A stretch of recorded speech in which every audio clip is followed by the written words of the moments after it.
Hello and welcome to Wild, Wise and Curious. I'm Michelle. And I'm Lou, and we're really glad that you're here with us today. You can listen to Wild, Wise and Curious wherever you get your podcasts. And if you'd like to watch the conversation too, you can find us as a video podcast over on YouTube. Let's get into today's conversation. Welcome to Wild, Wise and Curious, Clare. It's absolutely lovely to have you with us in person. Thank you. I know, I'm here. So How excited. exciting. I'm so excited. It's so much nicer when we have somebody in the room with us. It is. Yeah. It's just getting that, Yeah, don't it? Just that lovely. feel. Then we get a hug when you walk in. That's always a Hugs bonus. are always good. They are, aren't they? They are. So, how did you come to realise you were in perimenopause? Okay, I didn't. Okay. I didn't. I had no idea. It was actually, because I went through, I was in perimenopause very early. So I went through early menopause. And I was sort of mid-30s. Okay. And I was at work. And I was quite stressed and sort of a bit shouty. But I did get a little bit shouty every now and then. So it wasn't, to me, I didn't think there was an issue. Yeah. But it was when my manager pulled me into the office and said, "Do you think you could be in menopause, Claire?" Wow. That was brave. Especially at that age as well, because that's not normally a conversation that you would have No, with somebody at that Exactly. age, is it? So I must have been horrendous. I must have been awful, poor lady.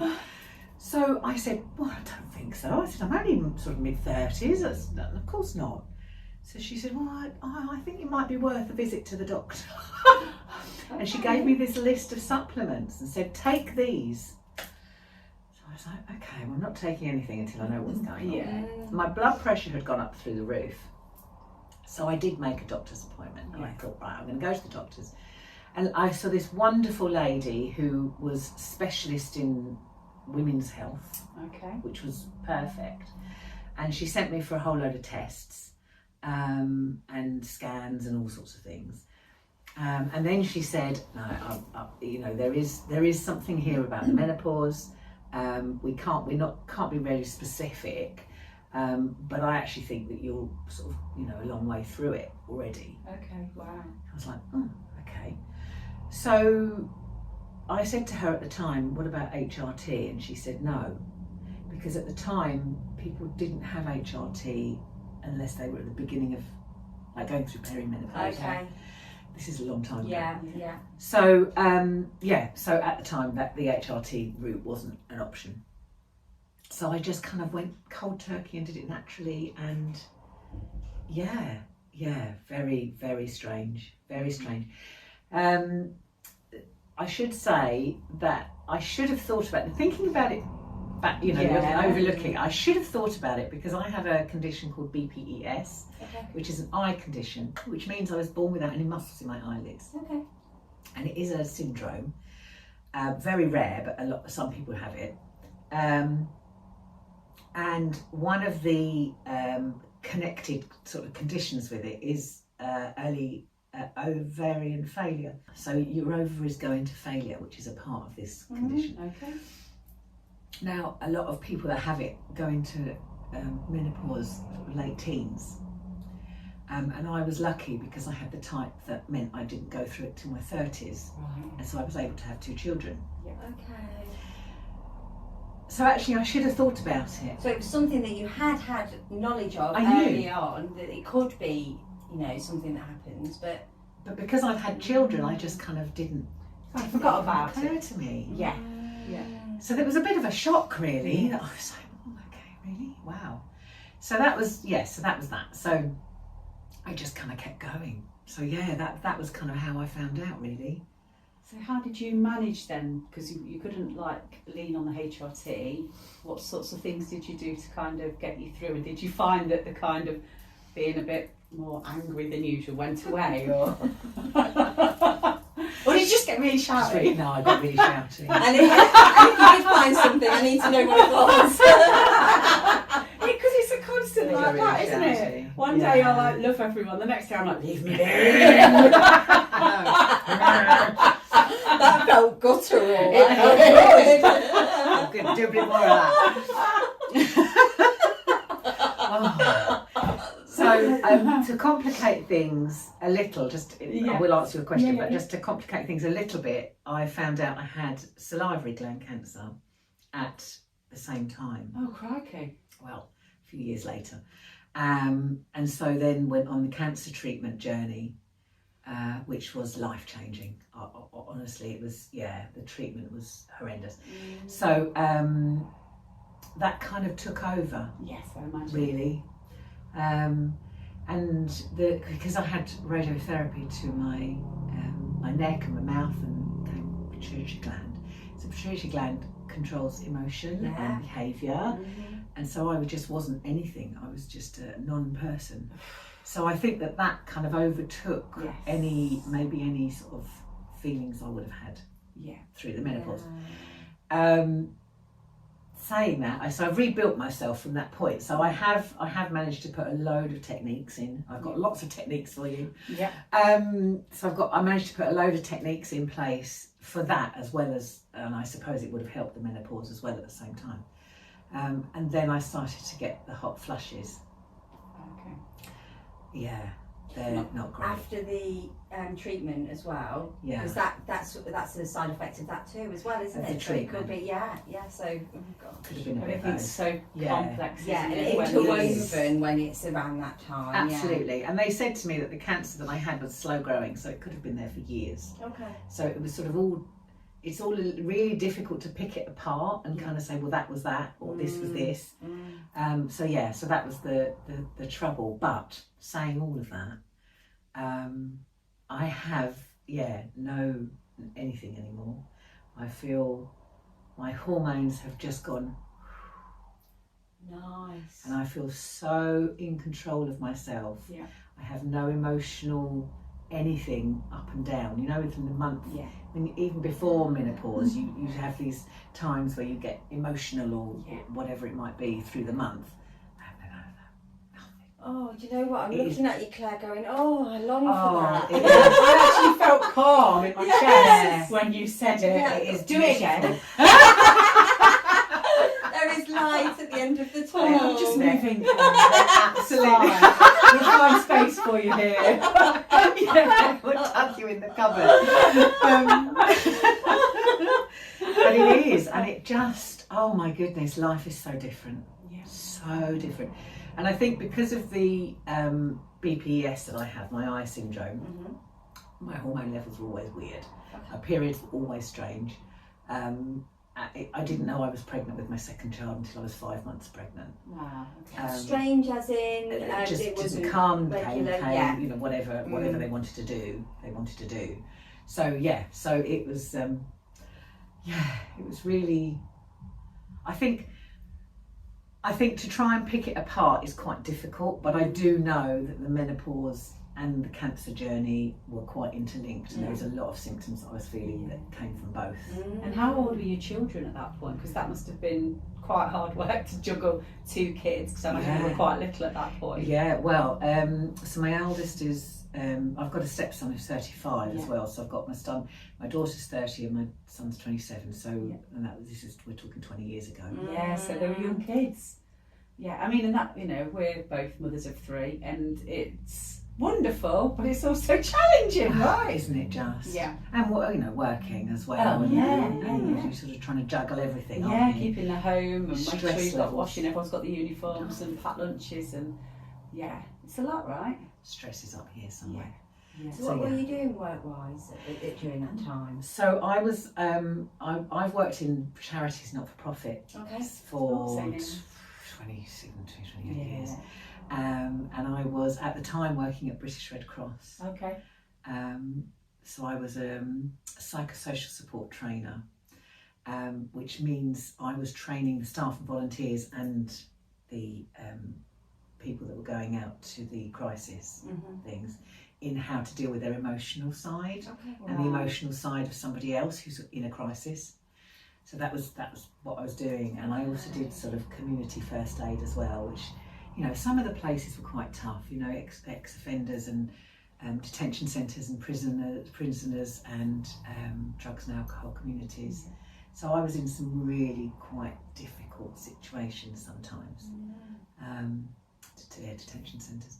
And but so it was quite a high pressure job as well, because there's a lot of travelling, because my area was Hertfordshire, Bedfordshire and Essex, which are 3 really big counties. Yeah.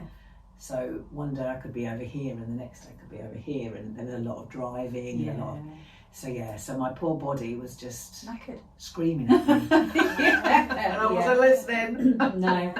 And I sometimes think that we don't listen because we feel like we can't listen, because we're like, well, Can't stop. I've still got to bring money in, I've still got to make sure the kids have got their stuff, I've got to still make sure the washing goes in so the shirts are ready. And it's a tricky time, isn't it? It's really tricky. So in answer to your question, I think that's what it was. Yeah. That's the thing that I've done and I've learned to do, is to listen to me. Yes.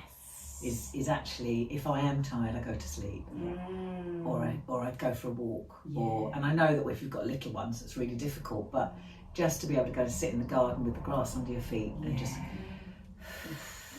it's that type of just calming your physical, because I'd spent years on my mind. I've trained personal development for women and men for since 2004, and personal development as in sort of confidence, life-changing things. I've done all of that, so I've worked really hard on my head. I trained as a coach, I trained as a trainer, I did all of these things that I did, but I never once thought about my physical body. And now I do. Now if my body's telling me something, I go, okay, I hear you, I hear you, I hear you. Yes. And that's the difference. And I wonder if some of the tools that you learned during those years of working on your mind, it helped you then get through this time. Absolutely. Yeah, absolutely. I think when I was really poorly and it was at the height of everything, meditation was my friend. Okay. And I don't mean meditation as in sitting for hours really trying hard. I mean pressing play on a YouTube channel that just took me somewhere for a little bit, and just took me away, and that was the way that I actually coped with the worst part of it. But so it is about finding your own way, and I know that a couple of podcasts I've listened to, they've talked about the same thing. It's about somebody can suggest a whole load of things, but actually it's about working out what's going to work for you and your life, and because everybody's so blooming different, and we've got to this point through so many different experiences, haven't we?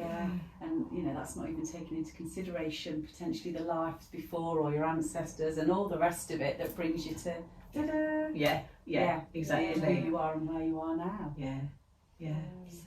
Oh, and I really do. I keep hanging on to what you were saying about the feeling level. Oh, I can't wait for that. It is Because I sometimes think, as certainly for me, as my hormones are going depleting, and I can feel that. I can actually feel that happening. My cycles are changing and everything, and I can feel that happening. And I'm thinking, I'm doing this. I know I'm doing this, and I'm going down. Well, surely, by the time I get down here, I'm just going to be flatlining. Don't do that. Don't do that. You won't flatline. Do you know what I mean, though? You're going to do the podcast.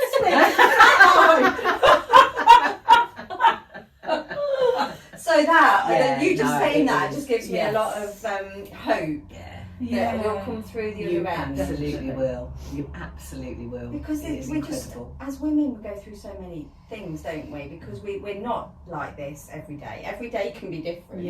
And specifically during this time as well, because you've got your normal day-to-day life, but you don't know what version of you is going to come up and get up in the morning. You really don't. The exhausted one. The angry one. Or maybe or the one that does everything. Wants to eat everything. I've met every version this week. Oh, goodness gracious. Sometimes I feel like my nervous system and my body just wants to lay face down on the grass. Yes. I feel like that's the thing. I do hug trees. There are specific trees that will go and I'll just love it. And I feel that lightness. My husband and that will be like, what are you doing? And I'm like, look, you've been with me long enough. You know what I'm doing. Just don't understand. Don't question it. Or come and lie with me. Yeah. Well, I think he does accept now. I don't think he bothers asking. But it's, I don't know. It's just that feeling of like, I feel it makes me feel a bit lighter. Oh, it's beautiful. Nature is absolutely incredible, and I don't think we realise because we're too busy, living, and nervous systems are too high, and there's too much going on. You know, and nature is incredible, absolutely incredible. Actually, I realised because I lost through treatment. I lost a lot through the cancer, and I lost my voice, which was one of the things. So I talk for a living. Okay. Because I work in a charity now on the phones, and I also am a trainer and a coach, and so I talk for a living. So to lose your voice is horrible. But I also used to sing, which I can't do anymore. Okay. So for that period of time, I had no voice. I had nothing, and my dog was my greatest teacher. Because we would go walking, not very far because I didn't have a lot of energy, but we would go walking and I would just be in the silence with my dog. And that was absolutely huge for me because I'm very rarely quiet. Very rarely quiet, unless I'm ill and in bed. So because I couldn't talk, so just to be in that space with my dog and take him out in the fields, just sit in the fields with him and just have that nature around me was, I can't advise enough of it, honestly. It is stunning. And also dogs are intuitive, aren't they? Yeah. Like I feel sometimes that I don't even have to say something to my dog and she'll know what I'm thinking.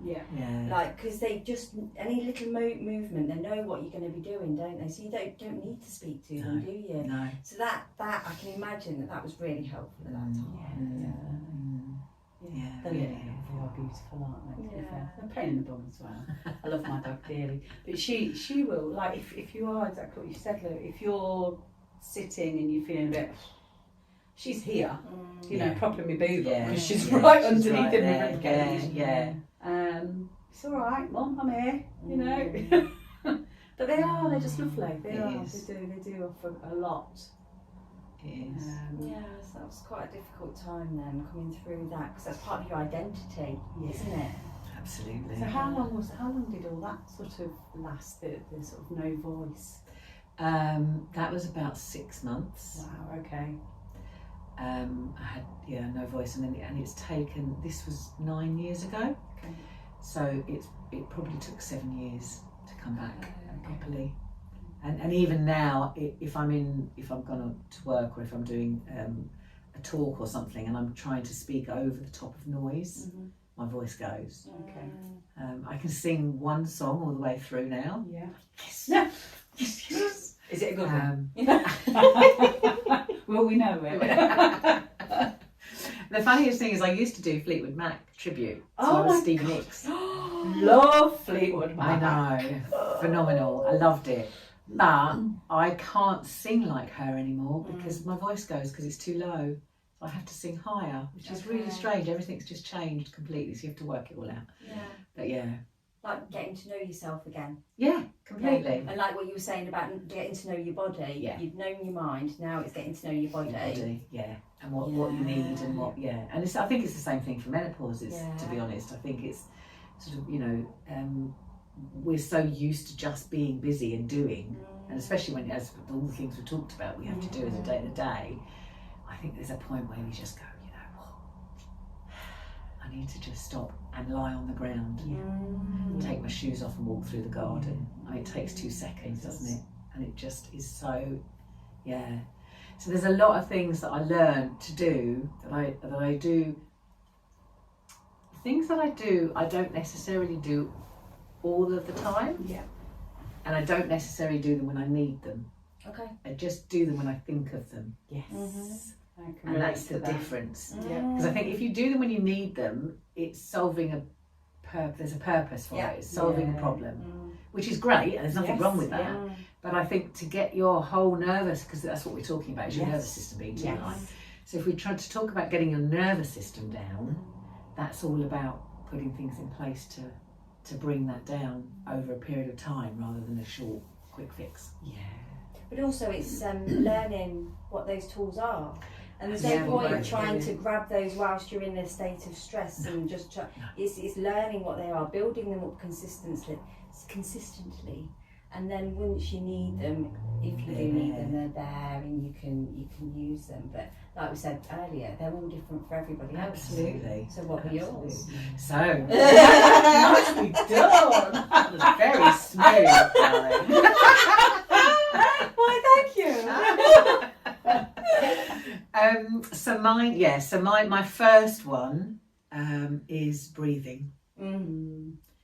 But it's not just breathing, it's breathing with intention is probably what it is.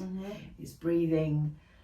So I used to train, funny enough, I used to train stress workshops. Okay. And I used to talk a lot about breathing, and we used to have a physical person to say, right, this is what's physically happening to your body when you're in stress or your nervous system's overloaded. And there's things like your blood gets thicker, your muscles get tighter, your adrenaline starts pumping harder. So if we're in menopause and we're at that place anyway, we're like that all the time. So you're constantly in fight or flight. So it's all about, with the breathing, it's about getting the oxygen into your body and relaxing your muscles. So it's a big belly breath. You sort of use your belly, so you breathe in and push your belly out, and then pull your belly in and you breathe it.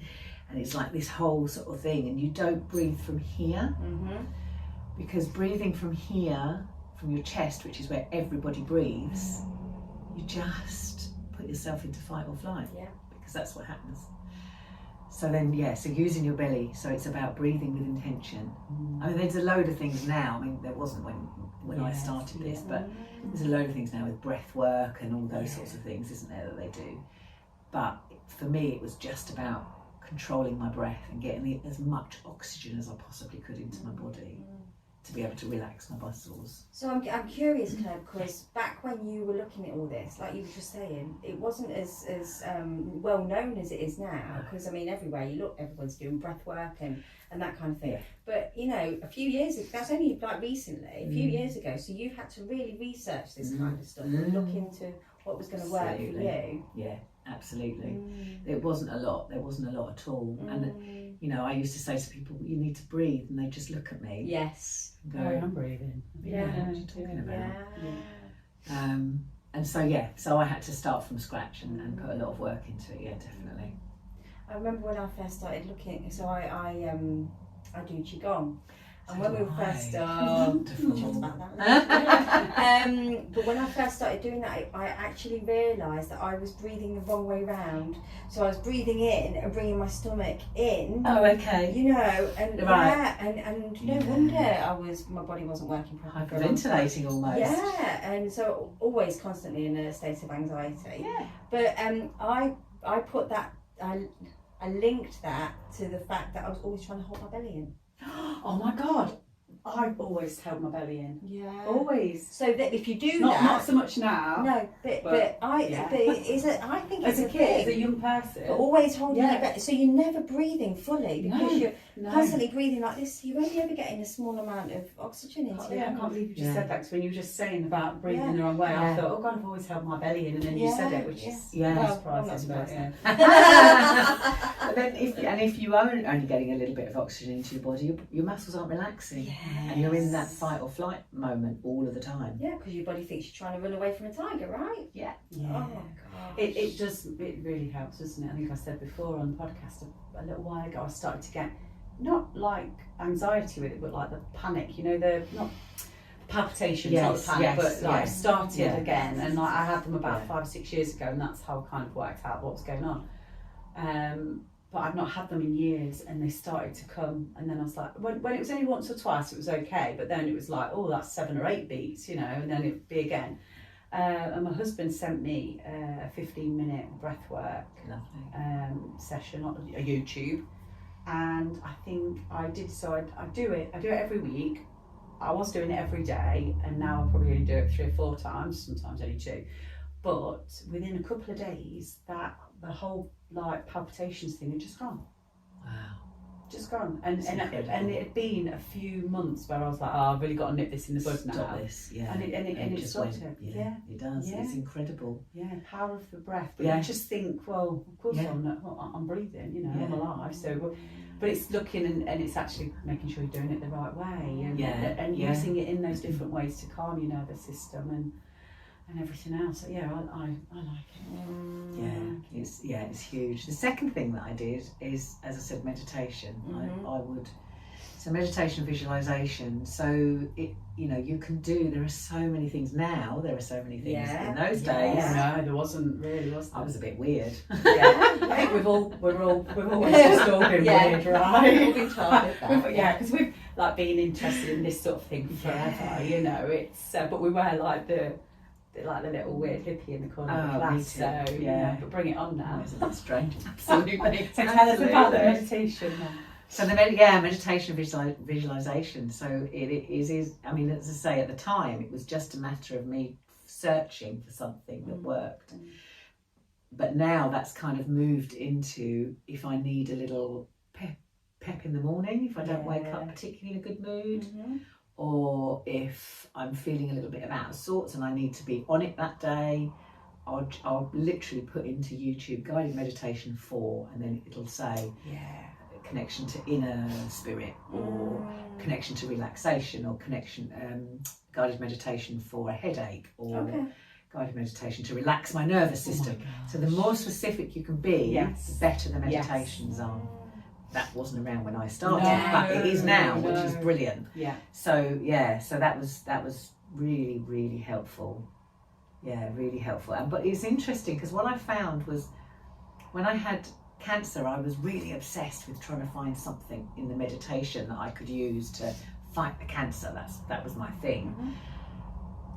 And then I got to a point where I suddenly realised that I was becoming obsessed by it all, and I actually needed to move on from it. So I flipped it. So from the negative, as in fight the cancer, I went, how can I feel well today?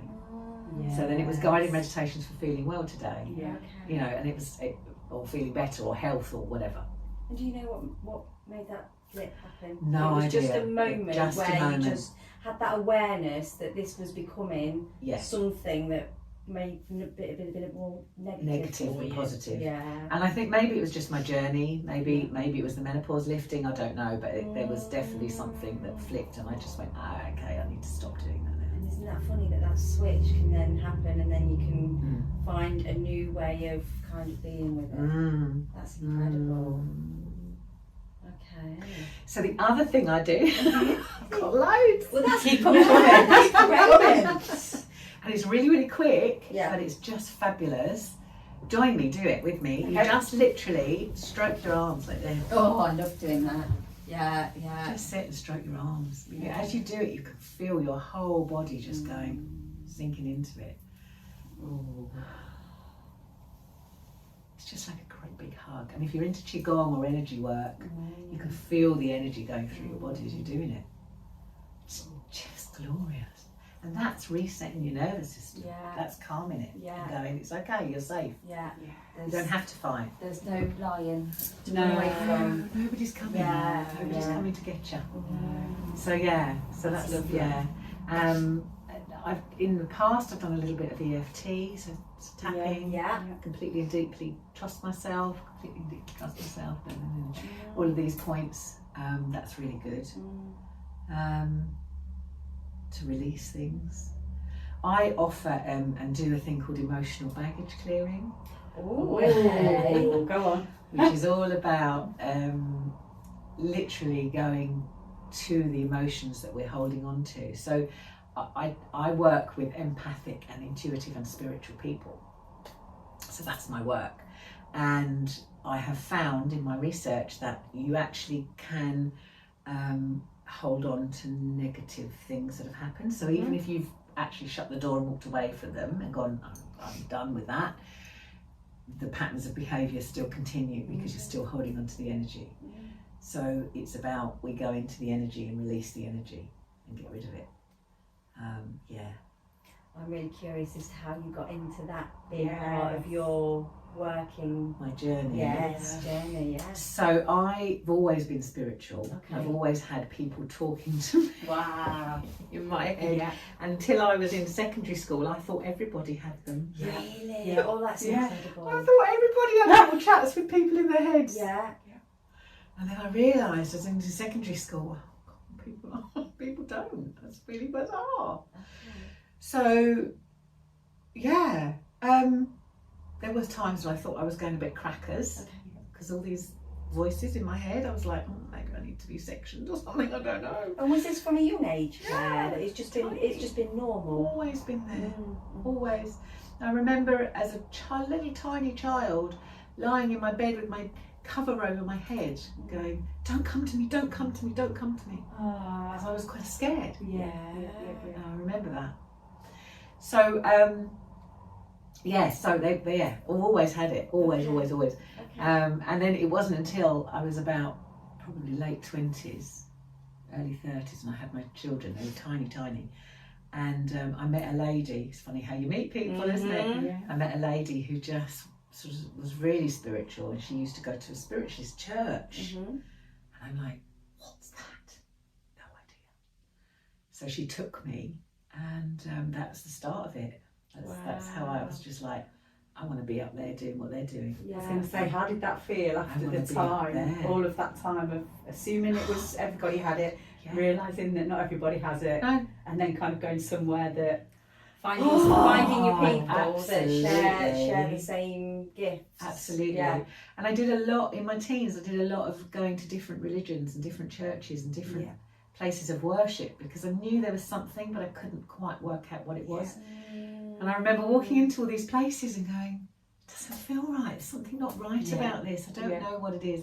So I just kept going. And then the minute I walked into this spiritualist church, and the guy stood up, little Jewish guy he stood up and he just went, whoever you are, whatever you believe, you're welcome in this place. And I went, this is where I'm meant to be. Okay. This is where I'm meant to be. Yeah. Because he doesn't care who I am. He doesn't care what I believe. Yeah.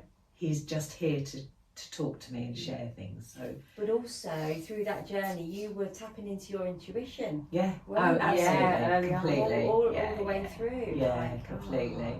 Oh, Yeah.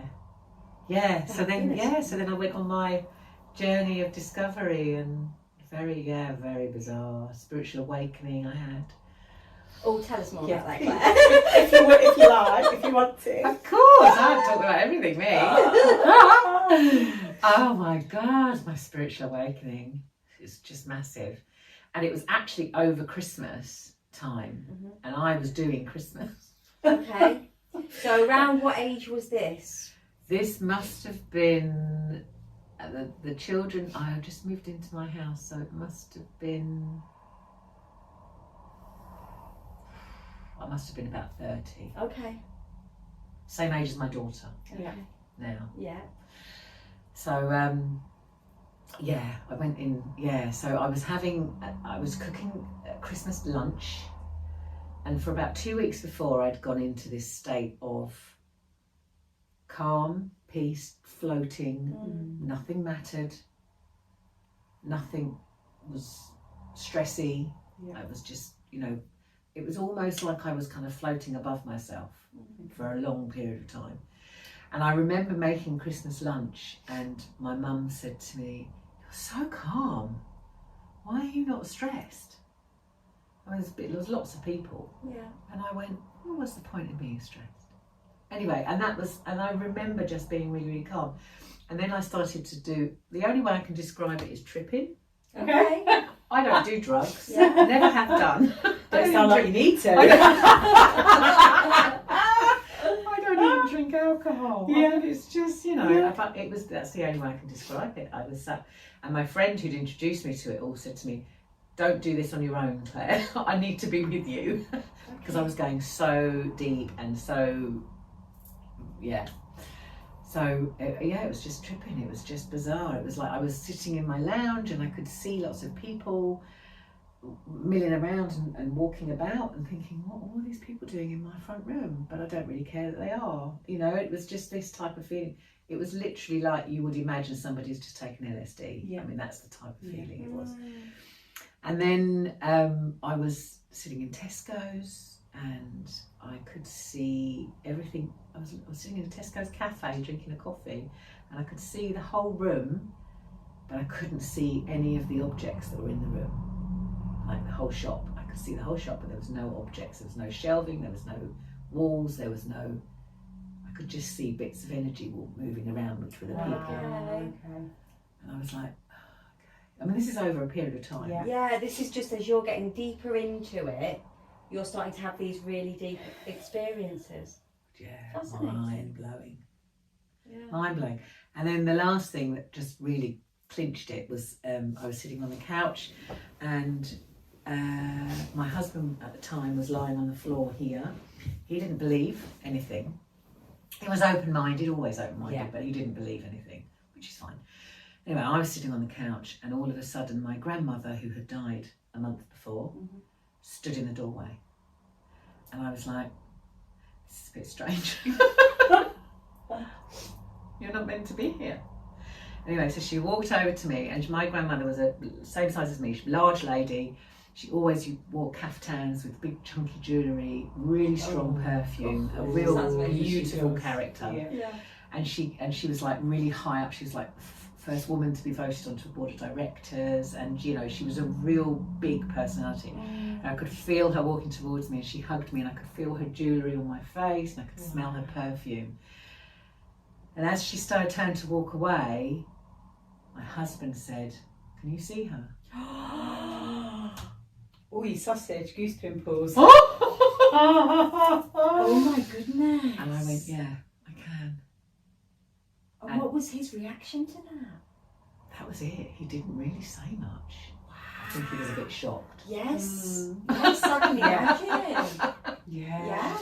And so from that point, nobody can tell me that wasn't real. Yeah. No, and I don't care what anybody believes or anything at all.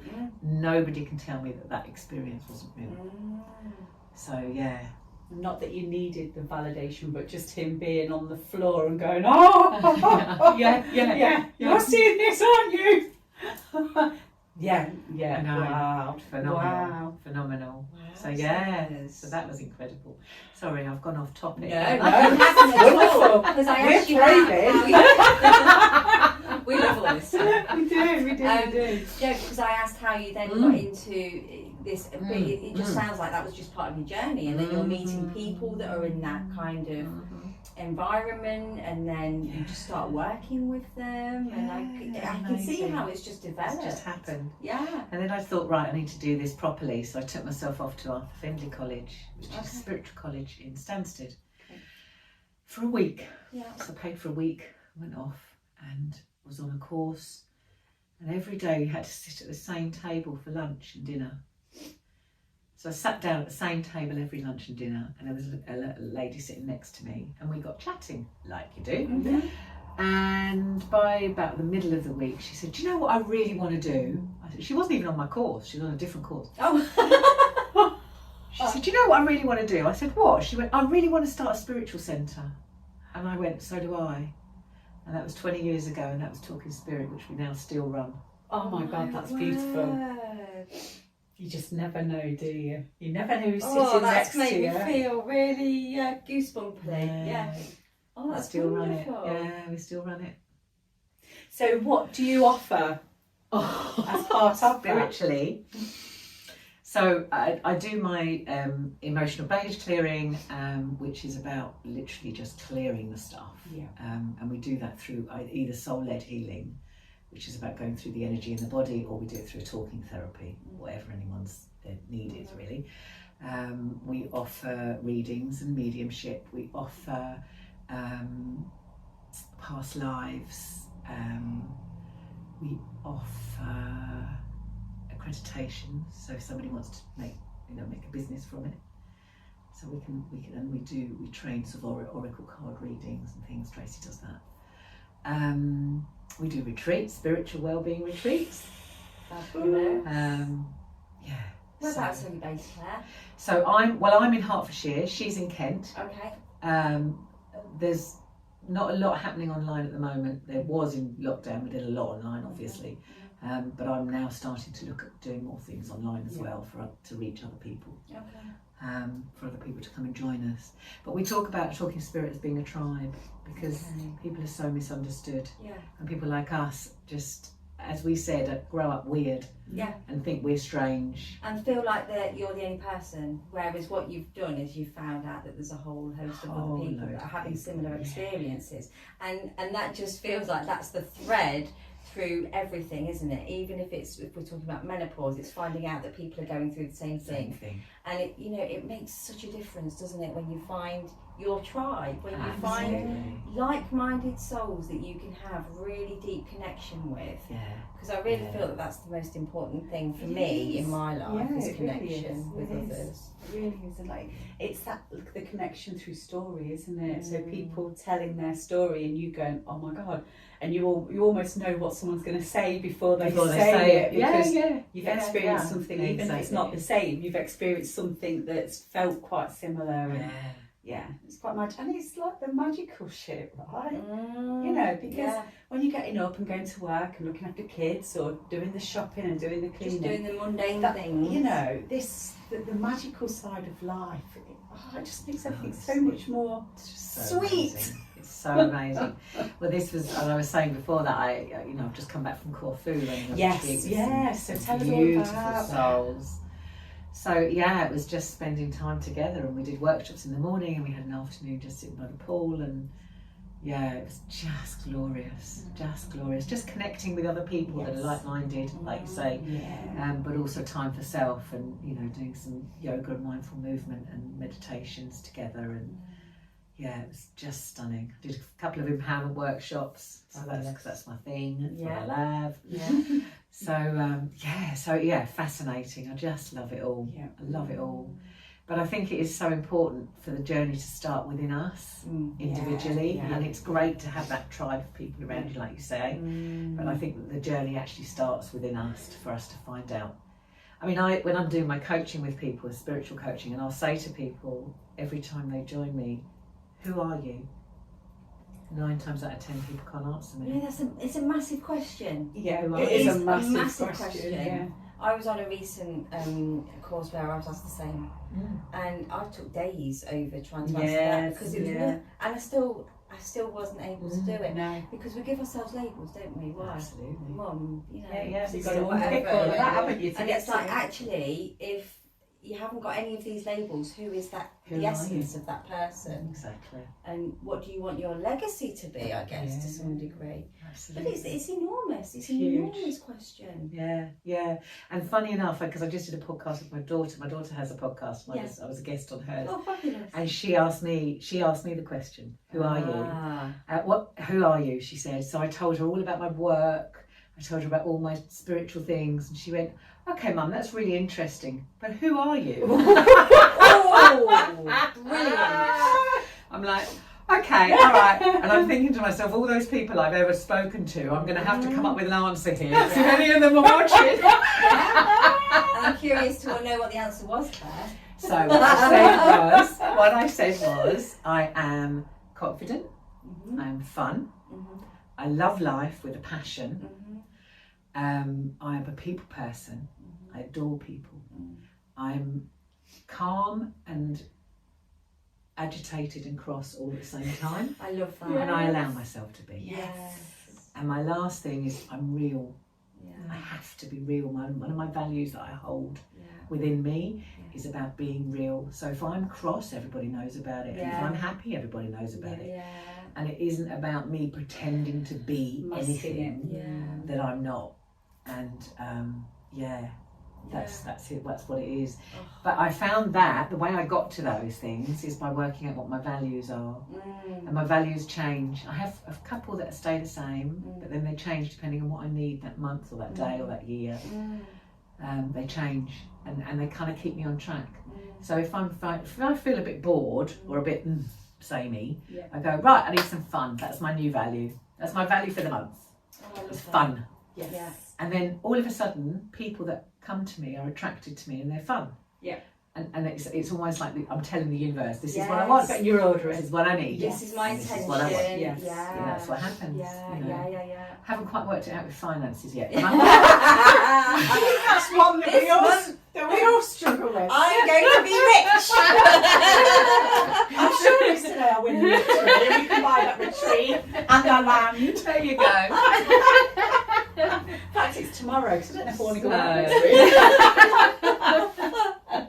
I've got So, a lovely yeah. job for you. But when do we ever give ourselves time to think about really big questions like that? Absolutely. And sit and think about what are your Who are you? values? Yeah. You know. Yeah. I think I've probably got an idea of it, but I've never really sat and No, written never them really. down. No. Never No. really given myself enough time to sit and really ponder on that. Yeah. I have to do that. Yeah. Oh, definitely. Yeah. But I love the way that's how you got to your Yeah. who you are. Who I am. Yeah. Yeah. Exactly. Exactly. Yeah. But also that then gives you an idea of who you don't want to be Yes. and how you then can make changes to get to where you do want to be. Yeah. Completely. Yeah. Yeah, and that's a suggestion, isn't it? Is if Yeah. you don't know where to start from the negative, Yeah. because Yeah, there's what always don't a you positive on a negative, Yeah. and you can flip it. So if you're not sure where to start on Yeah. the negative. Yeah. Start on the things that you don't want to be, or the things you see in other people that you don't want to Yeah. hold for yourself. So yeah. All the things you see in other people that you do really like. Oh yeah. That inspire you. And Yes. you know, I always think that sometimes if you get that little twinge of jealousy, it's like because, oh, they're doing something you want to do. So what is that? And how do you get to that? I've got a really quick exercise. Do you want to do it? Oh, I don't know. You're not going to stand on your head. No, it's all right. You don't have to move. I just want you to think of somebody that you look up to. Oh, Okay, somebody lovely that you look up to. It can Yeah. be somebody alive, somebody dead, somebody made up, somebody fictional, whatever. It doesn't matter. Just It be can one anybody. person. Yeah. Well, you can probably have a few if you've got to, because the bit that I want to know is why. What do you like about them? So that's the bit we want to get to. So just a couple of things that you really like about them. Oh, okay. Yeah? Yeah. Good. I think I'm there. Lovely. Go for it. Energy. Lovely. Yeah. The feeling that you get when you're with somebody who brings out the best version of yourself. We had a conversation about that, weren't we? Nice. Yeah. Like, That's yeah, nice. yeah, yeah. I might Love steal that. that from someone else. Yeah. Love that. But it's true. It's true. It's that, you know, where you feel good when you leave, having been with somebody, you leave a room feeling energised and excited about life, rather than like, oh, for God's sake, I'm knackered, and then you can spiral down into a like, oh, I just can't bother to do anything. I like to walk away from a conversation or a person feeling like, oh, what can I do with my life? Excited, yeah. That's beautiful. Yeah. Thank you, darling. Yeah, I think openness, generosity of spirit. I've got loads. Okay. Kindness, authenticity, all these things that I kind of love, and I think when I spend time with somebody that is like that, it gives me energy, just like you were just saying. Yeah. Beautiful. Yeah. So I want you to hold on to those thoughts for a second and imagine they're all in a list underneath, and at the top you've got the name of the person or the name of the people that you're thinking of. And now I want you to cross their names out and put your own name at the top. Okay. And the reason that we do that is because everything in that list you have to hold yourself to be able to recognise it in somebody else. Even if you're not using it, you have to hold it as a value. So all of those things that you've just described for somebody else is actually you. And if you ask your friends if that's a true representation of you, they'll say yes. That's interesting, isn't it? That's How you lovely. see it in other people. But you don't see it in yourself. We've had this conversation lots, haven't we? It's really hard to see these positive things of I yourself. know, it's isn't really it? difficult. And I used to do this training session in, obviously it was a lot longer, a lot bigger, but I used to do it in Women's Refuge. Because obviously they're all in quite a dark place, tough place.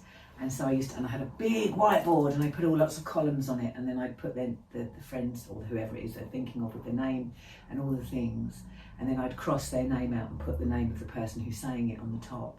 And I'd have like a whole board full of because there were big groups, full of these things, a lot of work. And I used to turn to the group and say, can you see all of these things in that person? And they'd all go, yeah. Oh, I could imagine that's incredibly emotional I imagine it for is. people to see themselves described in that way. In that way, and then somebody else confirming it and affirming it to say, I can see that in you.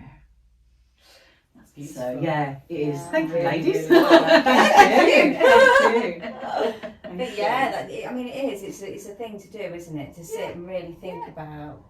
We're so busy doing just general things every day. And it's just that's really important to take some time to, really plan who you are. Not plan, but Work out. Just think about it, work it out. Take But some I think time. it's about working it in your day. So my best time of the day is early morning before the alarm goes off. So if I set the alarm earlier, like half an hour earlier, that's my time. So I'll do whatever I need to do, whether it's meditation or affirmations or working out values or whatever it might be. That's my time. For some people, it's the end of the day. For some people, it's when they're sitting on the loo because they haven't got any other time or space in their day. Do you know? But there'll be a time in the day where you can actually think about these things, and I think that's really important to work out when's the best time for you. Because it's still taking time for you, then, isn't it? Yeah, absolutely. And that's actually really important because we kind of often put ourselves right at the bottom of the. You often talk about when you're driving, don't you? Like you don't listen to something because then it gives you the opportunity not to meditate with your eyes shut, obviously. Processing. It's my processing time. And it makes total sense because I've started to, I tend to listen to books or podcasts just to learn a little bit more as we go along. But I've even started like not having anything on. And actually, sometimes there's beauty in silence, isn't there? Where all you can hear is the ringing. Get ringing. Very low level. Sometimes it's not there, but there's just something really calm about not hearing. And my mum always used to say it. I mean, she doesn't say it so much now. I think she prefers the noise now we've all moved out and stuff. But she always used to say, "Oh, there's just something magical about silence and just having no noise." She was a childminder and had 3 kids, and all our friends were always around. So she always just had a massive house full. And she's like always been busy. And I used to just think, oh, we want silence. I want the music full blast. I want to be talking and singing, and now I'm just like. Absolutely. It's so important. So important. That calm. Yeah. But I think it is. I think it is about turning that radio off, isn't it? Or not putting it on in the morning because it's habit. Yeah. It's about. I mean, with my phone, I do a lot of work online. On the social media things, and so I've moved my couple of icons to my second page. Yes. So my habit isn't now just to go click and open it. I have to actually find it before I can open it. And that's made a huge difference. Just to put that little barrier. So I don't actually naturally just go habit. Because it's about breaking habits. I think that's probably a big habit, isn't it? That a lot of people are probably trying to break a little bit. I was having a conversation with my son the other day and yesterday.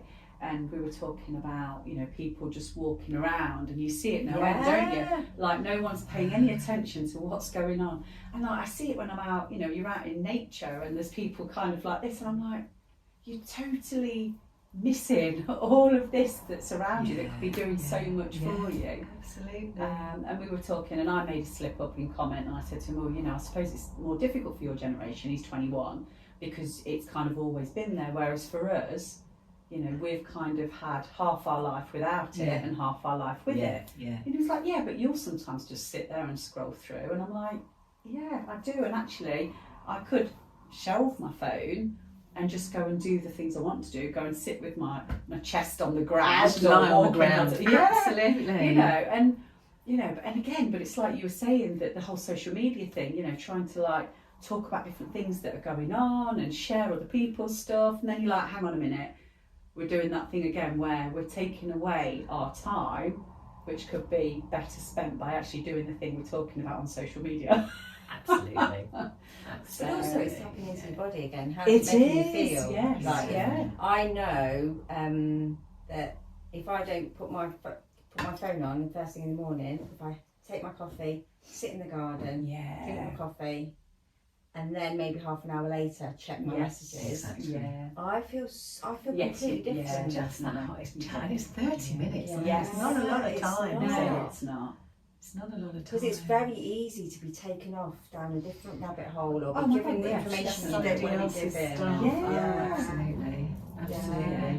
We don't need to know all of that stuff, do we? No, definitely not. I mean, the other thing I was just thinking of as well about the menopause journey, but I mean also my recovery.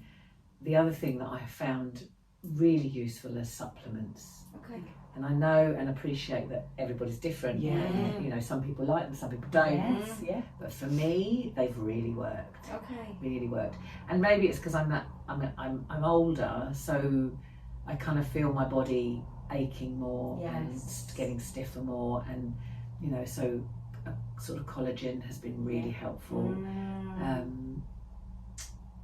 There's just, you know, sort of when I was going through the menopause, the evening primrose oil really helped, but I couldn't take a lot of it because it upset my stomach. I don't know why, but it did. So yeah, that was sort of an every other day thing, but it definitely helped. So if you are somebody that takes supplements, I think it's always worth looking to see what else your body needs. And I've got so many friends now that are on HRT that are just swearing by it. I really wish it was around when I grew it, but it wasn't. No, well, Now it's you're through the other side I'm now. now the other side, don't need it. Yeah. So your friends, are they through the other side and still choosing to take it? I'm always curious because I've been on HRT for about 5 or 6 years now. Right. And I often go, oh, do I need it forever? Because I'm being told that I can take it forever, which is great because it made me feel a damn sight better than I did brilliant. do. That's good. So it really worked for me. But again, I had to fanny around with it until it got to the right levels and everything was sorted. So I'm always curious to see if people who are perhaps post-menopausal, because I'm still perimenopausal, I still get blessed with a period every now and again when it feels like showing up. Right. And so I'm always curious as to know whether women in post-menopause that are still on HRT are still sort of getting the benefits from it and everything else. Wow. Okay. Yeah. So I think one of them's postmenopausal and one of them's menopausal. Yeah.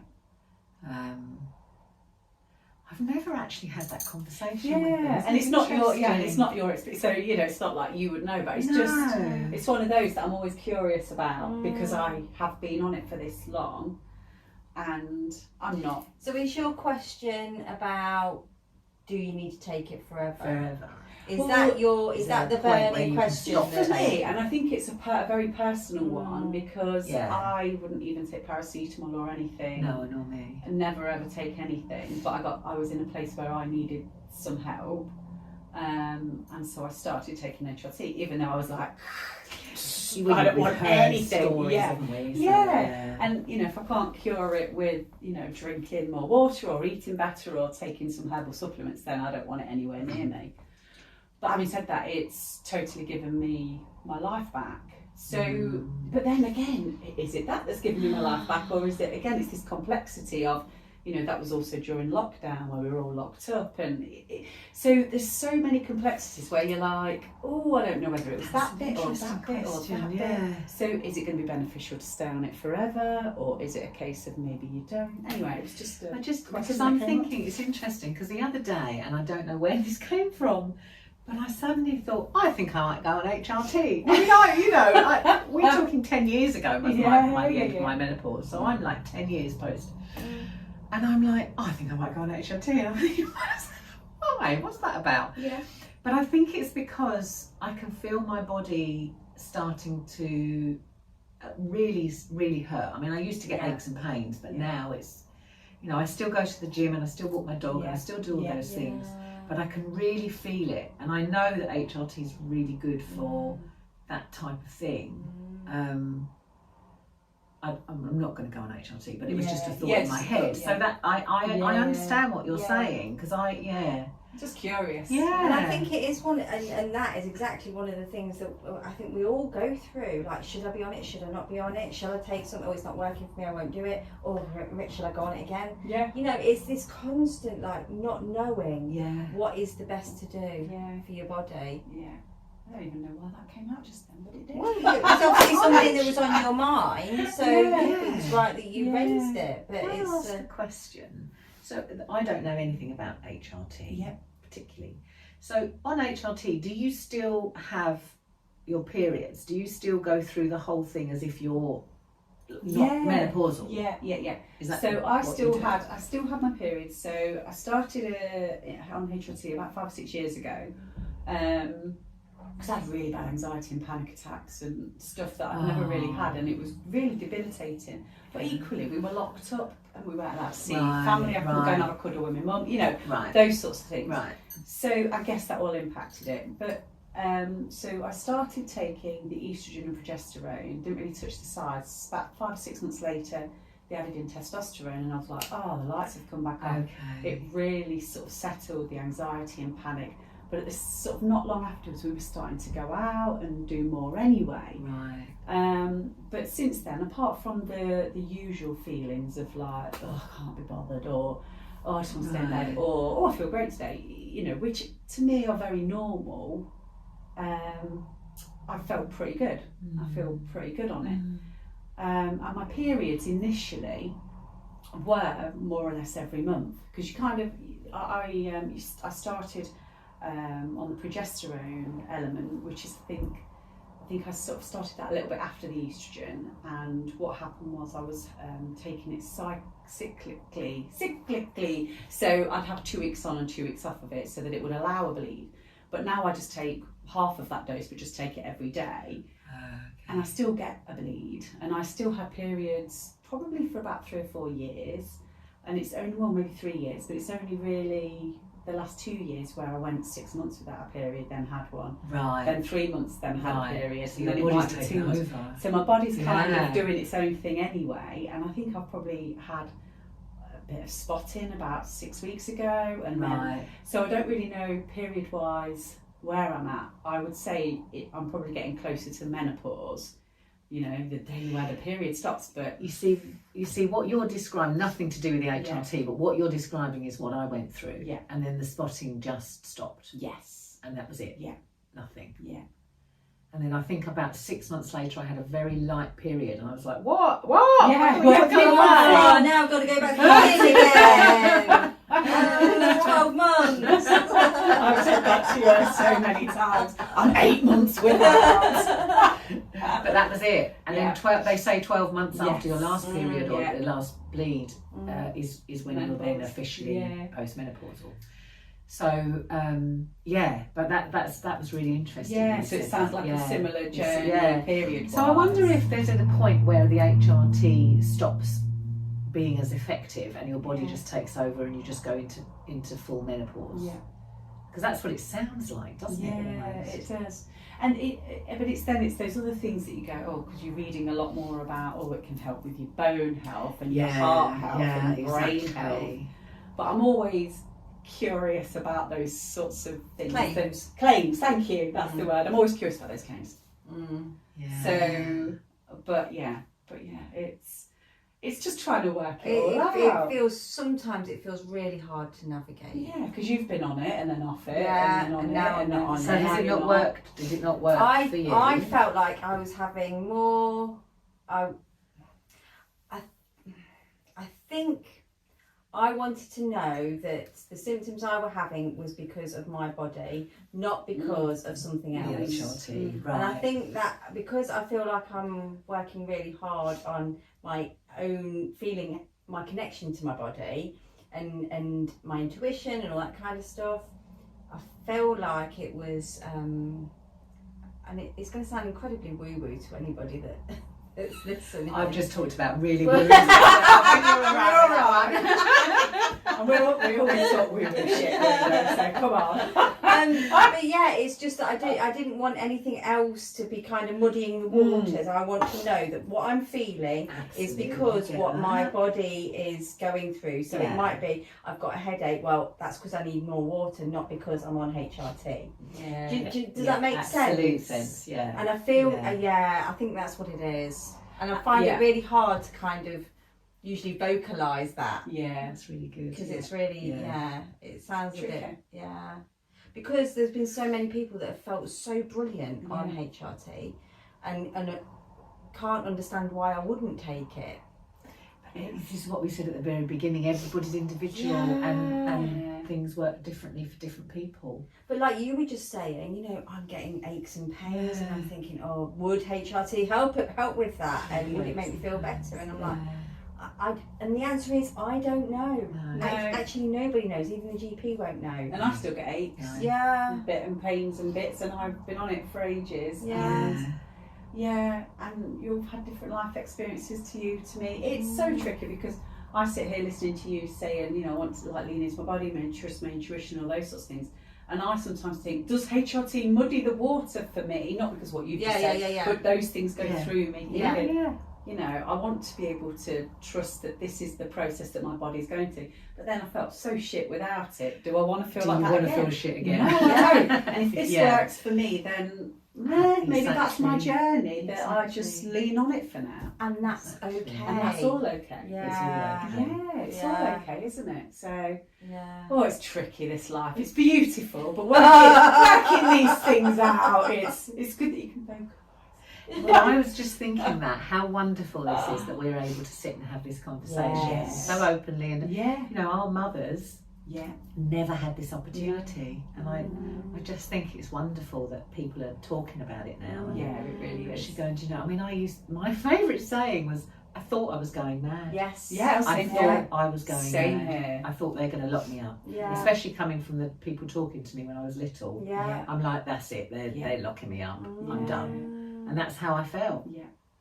And then you can see why so many women, like 100 years ago or less, were being committed to asylums and things like that. Because I totally thought I was, I remember saying to my husband had to take 2 weeks compassionate leave off with me because I was like, don't leave me. It was the anxiety. Crazy. I've been doing a lot of research about the anxiety part of it with menopause, and because I have never been an anxious person, it's just something that hasn't been. I had postnatal depression, but I've never really had sort of anxiety. But when I was menopausal, perimenopausal and menopausal, I was horrendously anxious, absolutely awful. And there is something, isn't there, that changes. It's about the drop in estrogen that then reacts to something in the brain that then puts into the anxiety. So there is this whole thing about menopausal women feeling more anxious, but I'm glad to say that's lifted and gone, and it's all I can't tell you how wonderful it is, honestly. I can't. It's so lovely to wake up in the morning and think, this is how I'm going to feel for the rest of the day. I'm not going to be all over the place or up and down or just wanting to rip someone's head off or and it's not going to be what I'm going to feel. I'm just going to feel like this the whole day, and it's going to be wonderful. But I wonder where that comes from, though, that wanting to rip someone's head off, because I've always been a tree hugger. I've always been a tree hugger, and all my friends would be like, oh, you're so chilled, you're so this, you're so that, and I'm like, I wanted to ram into the car in front of me because he pulled out, and I was like, you something, and I'm like, where does it come from? Because it's feel a rage, it. Isn't you it? feel it, really, don't you? Right in your gut. I know. I just think it's a whole host of things that just pile on top of each other until we get to this stage in where no fucks are left given. And we're just like, I'm just going to say it how it is. And it comes out, and I just think there's no, we've been through so much, and I guess like it's conditioned, isn't it, from the ancestors, the women who came before us, all the shit they've had to deal with. And just society, just being a woman in society, and all the things that come with that, regardless of what your experiences are, the likelihood is that there's going to be some sort of condition in there, and we won't get started on that one. Let's end with. We come through the end and it'll be wonderful. Oh, my, There you go. Yeah, that's It a does. beautiful It absolutely does. A bit achy, but yeah, Okay. you can deal with that bit because Yeah. it is glorious. Oh, Yeah. and it's been glorious talking to you. Oh, it has been. Thank you Absolutely. so Thank much. Thank you so much. And Loved being it. in person, it's lovely. Yeah. Lovely to meet you. Yes, you Yeah, too. really, really You too. good. Thank you. Oh, well, thank you ever so much. Bye. Thanks for tuning in to today's episode. If you'd like to be a guest on the show, feel free to email us at info@wildwiseandcurious.com or reach out on our socials at wild_wise_and_curious. And don't forget to hit subscribe so you never miss an episode. Stay curious and we'll see you next time.